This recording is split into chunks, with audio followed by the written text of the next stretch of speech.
صلى الله عليه وسلم. صلى الله على محمد صلى الله عليه وسلم. صلى الله على محمد صلى الله عليه وسلم. صلى الله على محمد صلى الله عليه وسلم. صلى الله على محمد صلى الله عليه وسلم. صلى الله على محمد صلى الله عليه وسلم. صلى الله على محمد صلى الله عليه وسلم. اللهم صل على محمد يا ربي صل عليه وسلم.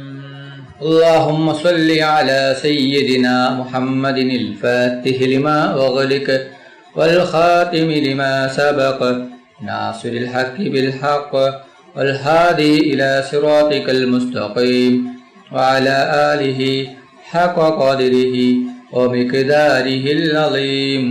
اللهم صل على سيدنا محمد الفاتح لما أغلق والخاتم لما سبق ناصر الحق بالحق والهادي إلى صراطك المستقيم وعلى آله حق قدره ومقداره العظيم. اللهم صل على سيدنا محمد الفاتح لما أغلق والخاتم لما سبق ناصر الحق بالحق والهادي إلى صراطك المستقيم وعلى آله حق قدره ومقداره العظيم. اللهم صل على سيدنا محمد الفاتح لما أغلق والخاتم لما سبق ناصر الحق بالحق والهادي إلى صراطك المستقيم وعلى آله حق قدره ومقداره العظيم. اللهم صل على سيدنا محمد الفاتح لما أغلق والخاتم لما سبق ناصر الحق بالحق الهادي إلى صراطك المستقيم وعلى آله حق قدره ومقداره العظيم. اللهم صل على سيدنا محمد الفاتح لما أغلق والخاتم لما سبق ناصر الحق بالحق والهادي إلى صراطك المستقيم وعلى آله حق قدره ومقداره العظيم. اللهم صل على سيدنا محمد الفاتح لما أغلق والخاتم لما سبق ناصر الحق بالحق والهادي إلى صراطك المستقيم وعلى آله حق قدره ومقداره العظيم. اللهم صل على سيدنا محمد الفاتح لما أغلق والخاتم لما سبق ناصر الحق بالحق والهادي إلى صراطك المستقيم وعلى آله حق قدره ومقداره العظيم. اللهم صل على سيدنا محمد الفاتح لما أغلق والخاتم لما سبق ناصر الحق بالحق والهادي إلى صراطك المستقيم وعلى آله حق قدره ومقداره العظيم. اللهم صل على سيدنا محمد الفاتح لما أغلق والخاتم لما سبق ناصر الحق بالحق الهادي إلى صراطك المستقيم وعلى آله حق قدره ومقداره العظيم. اللهم صل على سيدنا محمد الفاتح لما أغلق والخاتم لما سبق ناصر الحق بالحق والهادي إلى صراطك المستقيم وعلى آله حق قدره ومقداره العظيم. الله سبحانه وتعالى നമ്മുടെ മജ്ലിസ് ഖബൂൽ ചെയ്യട്ടെ. ദുആക്ക് ഇജാബത്ത് കിട്ടുന്ന മജ്ലിസായി നമ്മിൽ നിന്നും അല്ലാഹു സുബ്ഹാനഹു തആല സ്വീകരിക്കട്ടെ. ഈ മഹത്തായ മജ്ലിസിൽ ഒരുമിച്ച് കൂടിയ, ദിക്റുകൾ ചൊല്ലിയ, സ്വലാത്തുകൾ ചൊല്ലിയ എല്ലാവർക്കും അല്ലാഹു സുബ്ഹാനഹു തആല അർഹമായ പ്രതിഫലം നൽകി അനുഗ്രഹിക്കട്ടെ. നമ്മുടെ മനസ്സിലുള്ള എല്ലാ ഉദ്ദേശങ്ങളും, എല്ലാ ആഗ്രഹങ്ങളും, എല്ലാ ആവശ്യങ്ങളും അല്ലാഹു സുബ്ഹാനഹു തആല ഈ മജ്ലിസിന്റെ ബർക്കത്ത് കൊണ്ട്, ഈ ദിക്റിന്റെ ബർക്കത്ത് കൊണ്ട്, ഈ മാസത്തിന്റെ ബർക്കത്ത് കൊണ്ട് അല്ലാഹു സുബ്ഹാനഹു തആല എത്രയും പെട്ടെന്ന് പൂർത്തിയാക്കി തരട്ടെ. എല്ലാ പ്രയാസങ്ങളും, എല്ലാ ബുദ്ധിമുട്ടുകളും, എല്ലാ വിഷമങ്ങളും, എല്ലാ രോഗങ്ങളും, എല്ലാ ടെൻഷനുകളും, എല്ലാവിധ കടങ്ങളും, എല്ലാ സങ്കടങ്ങളും, എല്ലാ ദുഃഖങ്ങളും അല്ലാഹു സുബ്ഹാനഹു തആല മാറ്റിത്തരട്ടെ. ദുആയിലേക്ക് കിടക്കുകയാണ്. എല്ലാവരും ആത്മാർത്ഥമായി ആമീൻ പറയുക. ഓരോരുത്തരുടെ മനസ്സിലുള്ള ഉദ്ദേശങ്ങൾ കരുതി, ആവശ്യങ്ങൾ കരുതി, ആഗ്രഹങ്ങൾ കരുതി, വിഷമങ്ങൾ കരുതി, പ്രയാസങ്ങൾ കരുതി ആത്മാർത്ഥമായി മനസ്സറിഞ്ഞ് ദുആക്ക് ഉത്തരം കിട്ടുമെന്ന ഉറപ്പോടെ ആമീൻ പറയുക. അല്ലാഹു സുബ്ഹാനഹു തആല തൗഫീഖ് ചെയ്യട്ടെ. ആമീൻ. അൽഹംദുലില്ലാഹി റബ്ബിൽ ആലമീൻ. അല്ലാഹുമ്മ സല്ലി അലാ സയ്യിദിനാ മുഹമ്മദിൻ വഅലാ ആലി സയ്യിദിനാ മുഹമ്മദ്. അല്ലാഹുവേ, മുസ്ലിമായി ജീവിച്ച് മുസ്ലിമായി മരിക്കുന്ന മുത്തഖീങ്ങളിൽ നീ ഞങ്ങളെ ഉൾപ്പെടുത്തണം റഹ്മാനെ. മുഅ്മിനായി ജീവിച്ച് മുഅ്മിനായി മരിക്കുന്ന മുത്തഖീങ്ങളിൽ ഉൾപ്പെടുത്തണം റഹ്മാനെ. റഹ്മാനും റഹീമുമായ അല്ലാഹ്, മരിക്കുന്ന അവസരത്തിൽ ലാ ഇലാഹ ഇല്ലല്ലാഹ് മുഹമ്മദ് റസൂലുള്ളാഹ് എന്ന ഷഹാദത്ത് കലിമ ചൊല്ലി മരിപ്പിക്കുന്ന മുത്തഖീങ്ങളിൽ ഉൾപ്പെടുത്തണം റഹ്മാനെ. റഹ്മാനും റഹീമുമായ അല്ലാഹ്, മരിക്കുന്ന അവസരത്തിൽ ലാ ഇലാഹ ഇല്ലല്ലാഹ് മുഹമ്മദ് റസൂലുള്ളാഹ് എന്ന ഷഹാദത്ത് കലിമ ചൊല്ലി സ്വർഗത്തിന്റെ ഫോട്ടോ കണ്ട് പുഞ്ചിരിച്ചുകൊണ്ട് മരിപ്പിക്കുന്ന മുത്തഖീങ്ങളിൽ നീ ഞങ്ങളെ ഉൾപ്പെടുത്തണം റഹ്മാനെ. റഹ്മാനും റഹീമുമായ അല്ലാഹ്, ഞങ്ങൾ പാപികളാണ്, ദോഷികളാണ്, ഒരുപാട് തെറ്റുകൾ ചെയ്തവരാണ്. അല്ലാഹ്, നീ ഞങ്ങൾക്ക് പുറത്തു തരണം. അല്ലാഹ്, നീ ഞങ്ങൾക്ക് മാഫാക്കി തരണം റഹ്മാനെ. റഹ്മാനും റഹീമുമായ അല്ലാഹ്, ഈ ലോകത്തും പരലോകത്തും ഗുണവാനാക്കണം. ചെയ്യുവാനുള്ള തൗഫീഖ് നീ നൽകണം റഹ്മാനെ. റഹ്മാനും റഹീമുമായ അല്ലാഹ്, ഞങ്ങളിൽ നിന്ന് പലരും മരണപ്പെട്ടു പോയിട്ടുണ്ട്. കുടുംബക്കാർ മരിച്ചു പോയിട്ടുണ്ട്, അയൽവാസികൾ മരിച്ചു പോയിട്ടുണ്ട്, ഉസ്താദുമാർ മരിച്ചു പോയിട്ടുണ്ട്, ഉപ്പ മരിച്ചവരുണ്ട്, ഉമ്മ മരിച്ചവരുണ്ട്. അല്ലാഹ്, അവരുടെ ഖബർ നീ വിശാലമാക്കണം. അല്ലാഹ്, അവരുടെ ഖബർ നീ സ്വർഗ്ഗത്തോപ്പാക്കണം. അല്ലാഹ്, അവരെയും ഞങ്ങളെയും നാളെ ജന്നാത്തുൽ ഫിർദൗസിൽ നബി മുഹമ്മദ് മുസ്തഫ സല്ലല്ലാഹു അലൈഹി വസല്ലമ തങ്ങളുടെ കൂടെ സ്വർഗ്ഗത്തിൽ ഒരുമിച്ച് കൂട്ടണം റഹ്മാനെ. റഹ്മാനും റഹീമുമായ അല്ലാഹ്, മുത്തുനബി മുഹമ്മദ് മുസ്തഫ സല്ലല്ലാഹു അലൈഹി വസല്ലമ തങ്ങളുടെ കയ്യിൽ നിന്ന് ഹൗദുൽ കൗസർ മതിവരോളം കുടിക്കുവാനുള്ള തൗഫീഖ് നീ നൽകണം അല്ലാഹ്. പൊന്നാര നബി മുഹമ്മദ് മുസ്തഫ സല്ലല്ലാഹു അലൈഹി വസല്ലമ തങ്ങളുടെ മേൽ സ്വലാത്ത് ചൊല്ലുന്ന മുത്തഖീങ്ങളിൽ ഉൾപ്പെടുത്തണം റഹ്മാനെ. റഹ്മാനും റഹീമുമായ അല്ലാഹ്, മുത്തുനബി മുഹമ്മദ് മുസ്തഫ സല്ലല്ലാഹു അലൈഹി വസല്ലമ തങ്ങളുടെ ശഫാഅത്തിൽ ഞങ്ങളെ എല്ലാവരെയും ഒരുമിച്ച് കൂട്ടണം റഹ്മാനെ. റഹ്മാനും റഹീമുമായ അല്ലാഹ്, മുത്തുനബി മുഹമ്മദ് മുസ്തഫ സല്ലല്ലാഹു അലൈഹി വസല്ലമ തങ്ങളെ സ്വപ്നത്തിലും ഉണർവിലും നീ ഞങ്ങൾക്ക് കാണിച്ചു തരണം റഹ്മാനെ. റഹ്മാനും റഹീമുമായ അല്ലാഹ്, ഞങ്ങളുടെ ദുആ നീ സ്വീകരിക്കണം അല്ലാഹ്. നീ തട്ടിക്കളയല്ല റഹ്മാനെ, നീ തട്ടിക്കളയല്ല റഹ്മാനെ. റഹ്മാനും റഹീമുമായ അല്ലാഹ്, ഒരുപാട് പേർ രോഗം കൊണ്ട് ബുദ്ധിമുട്ടുകയാണ്. മാരകമായ രോഗങ്ങൾ കൊണ്ട് ബുദ്ധിമുട്ടുന്നവർ അല്ലാഹ്, പലരും ഹോസ്പിറ്റലിലാണ്, പലരും ICUവിലാണ്. ഡോക്ടർമാർ പോലും കൈയൊഴിഞ്ഞ രോഗമാണ്. അല്ലാഹ്, നീ ശിഫ നൽകണം അല്ലാഹ്. രോഗം തരുന്നവൻ നീയാണ് അല്ലാഹ്, രോഗം ശിഫയാക്കുന്നവനും നീയാണുള്ള റബ്ബേ. സർവരോഗവും നീ ശിഫയാക്കണം റഹ്മാനെ. ഒരു രോഗവും ആർക്കും തന്ന് നീ പരീക്ഷിക്കല്ല റഹ്മാനെ. രോഗങ്ങളെ തൊട്ട് നീ ഞങ്ങളെ എല്ലാവരെയും കാത്തു രക്ഷിക്കണം അല്ലാഹ്. റഹ്മാനും റഹീമുമായ അല്ലാഹ്, ഞങ്ങളുടെ മക്കളെ സ്വാലിഹായ മക്കളാക്കണം അല്ലാഹ്. ദുനിയാവിലും ആഖിറത്തിലും ഉപകരിക്കുന്ന ദീനീ ബോധമുള്ള മക്കളാക്കണം അല്ലാ. ഞങ്ങളെ മക്കൾക്ക് ഓർമ്മശക്തിയും ബുദ്ധിശക്തിയും നീ നൽകണം റഹ്മാനെ. റഹ്മാനും റഹീമുമായ അല്ലാ, മക്കളുടെ പരീക്ഷ എളുപ്പമാക്കണം അല്ലാ. പരീക്ഷയിൽ ഉന്നത വിജയം നീ നൽകണം റഹ്മാനെ. റഹ്മാനും റഹീമുമായ അല്ലാ, ഈ ലോകത്തും പരലോകത്തും ഉണവാനാക്കണം റബ്ബേ. ഹജ്ജും ഉംറയും ചെയ്യുവാനുള്ള തൗഫീഖ് നീ നൽകണം റഹ്മാനെ. റഹ്മാനും റഹീമുമായ അല്ലാ, ഒരുപാട് പേർ ഉംറക്ക് പോയിരിക്കുകയാണ് അല്ലാ. അവരുടെ ഉംറ നീ സ്വീകരിക്കണം അല്ലാ. അവർക്ക് ആരോഗ്യത്തോടെ ആഫിയത്തോടെ ഉംറ ചെയ്യുവാനുള്ള തൗഫീഖ് നീ നൽകണം റഹ്മാനെ. അവരുടെ ദുആയിൽ നീ ഞങ്ങളെയും ഉൾപ്പെടുത്തണം അല്ലാ. അല്ലാ, ഞങ്ങൾക്കും ഹജ്ജും ഉംറയും ചെയ്യുവാനുള്ള തൗഫീഖ് നീ നൽകണം അല്ലാ. റഹ്മാനും റഹീമുമായ അല്ലാ, ഞങ്ങൾക്കും ഹജ്ജും ഉംറയും ചെയ്യുവാനുള്ള തൗഫീഖ് നീ നൽകണം റഹ്മാനെ. റഹ്മാനും റഹീമുമായ അല്ലാ, ലോകത്തും പരലോകത്തും ഗുണവാനാക്കണം റഹ്മാനെ. റഹ്മാനും റഹീമുമായ അല്ലാ, അപകട മരണങ്ങളെ തൊട്ട് നീ കാക്കണം അല്ലാ.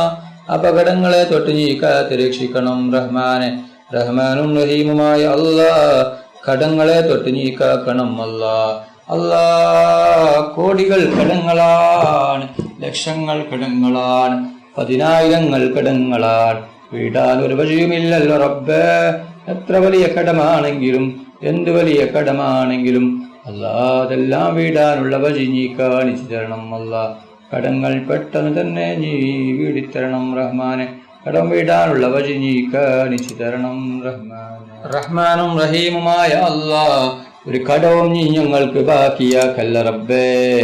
കടക്കാരായി ഞങ്ങൾ ആരെയും നീ മേരിപ്പിക്കല്ല റഹ്മാനെ. റഹ്മാനും റഹീമുമായ അല്ലാ, വീടില്ലാത്ത ഒരുപാട് പേരുണ്ട് റബ്ബേ.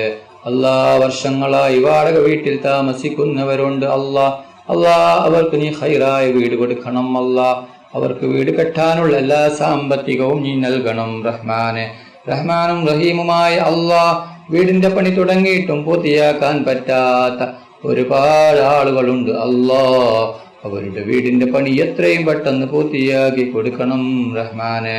റഹ്മാനും റഹീമുമായ അല്ലാ, അസൂയയെ തൊട്ട് നീ കാക്കണം അല്ലാ. കണ്ണേറിനെ തൊട്ട് നീ കാക്കണേ അല്ലാ. ഷെഹറിനെ തൊട്ട് നീ കാക്കണം അല്ലാ. ബായറിനെ തൊട്ടും നാഖേറിനെ തൊട്ടും എല്ലാ ഷറുകളെ തൊട്ടും നീ കാക്കണം അല്ലാ. എല്ലാ കണ്ണേറും എല്ലാ ഷെറും നീ ബാത്തിലാക്കണം റഹ്മാനെ. റഹ്മാനും റഹീമുമായ അല്ലാ, ഞങ്ങളുടെ കച്ചവടത്തിൽ നീ ബർക്കത്ത് ചൊരിയണം അല്ലാ. ബിസിനസ്സിൽ നീ ബർക്കത്ത് ചൊരിയണം റഹ്മാനെ. അല്ലാ, ജോലി ഇല്ലാത്തവർക്ക് നീ ഖൈറായ ജോലി കൊടുക്കണം അല്ലാ. അല്ലാ, മക്കളില്ലാത്തവർക്ക് സാലിഹായ മക്കളെ കൊടുക്കണേ അല്ലാ. ഉള്ള മക്കളെ നീ സാലിഹായ മക്കളാക്കണം റഹ്മാനെ. അല്ലാ, നീ ഞങ്ങളുടെ ദുആ സ്വീകരിക്കണം അല്ലാ. അല്ലാ, ഒരുപാട് പേർ ഈ മജ്ലിസിൽ പങ്കെടുത്തിട്ടുണ്ട്. പലരും ആവശ്യങ്ങൾ കരുതി ആഗ്രഹങ്ങൾ കരുതി ഈ മജ്ലിസിൽ പങ്കെടുത്തവരാണ് അല്ലാ. പലരും ആമീൻ പറഞ്ഞ മജ്ലിസാണ് അല്ലാ. എന്ത് ഹലാലായ ഉദ്ദേശവും നീ പെട്ടെന്ന് പൂർത്തിയാക്കി കൊടുക്കണം അല്ലാ.